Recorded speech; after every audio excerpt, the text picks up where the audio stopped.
So what are functions? We're going to talk about this because we're going to be using functions a lot in the videos after this one. So loads of videos, especially about graphs, are going to be talking and using functions. So functions are just expressions, stuff with letters and stuff, yeah? Algebraic expressions. And let's just go into a few examples. So fx means the function has a name f and x inside the algebraic expression that it represents.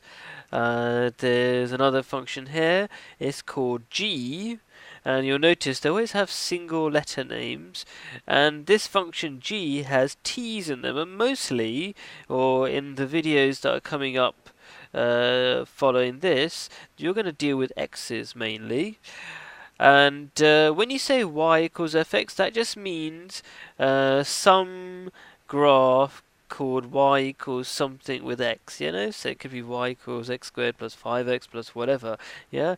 That just means fx just represents stuff with x in it, and y equals something with stuff with x in it, which is what you normally deal with when you're talking about equations of a line. Y equals something with x in it, yeah?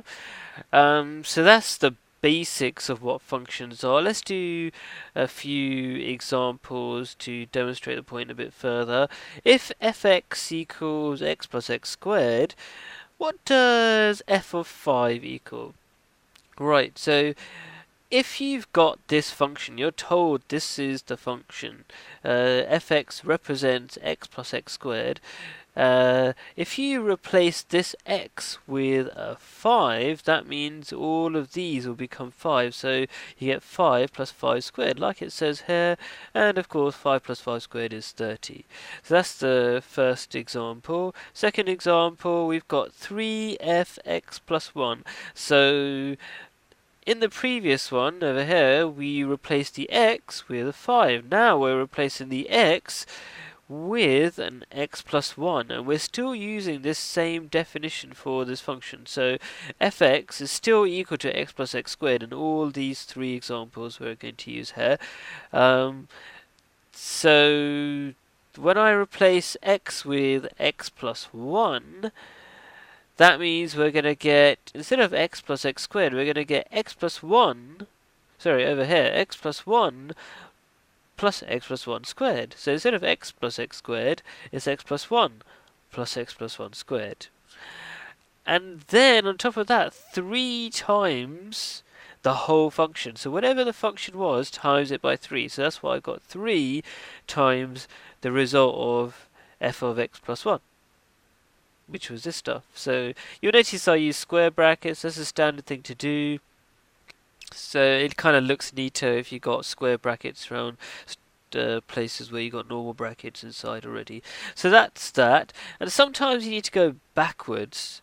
Sometimes you want to say, I've got this algebraic expression, which looks very much like this original one.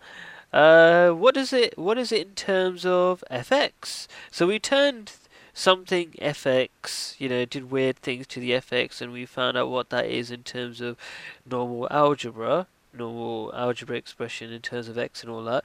Now I want to go backwards. So what is 2x plus 2x squared in terms of fx? Well, you can see just by comparing this with x plus x squared, it's very similar. Something plus something squared. Oh, instead of x plus x squared, I've got 2x plus 2x squared. So the x has obviously been replaced with 2x in both cases. So basically, it's like f of 2x, because f of 2x means replace x with 2x, so you get 2x plus 2x squared like we have here.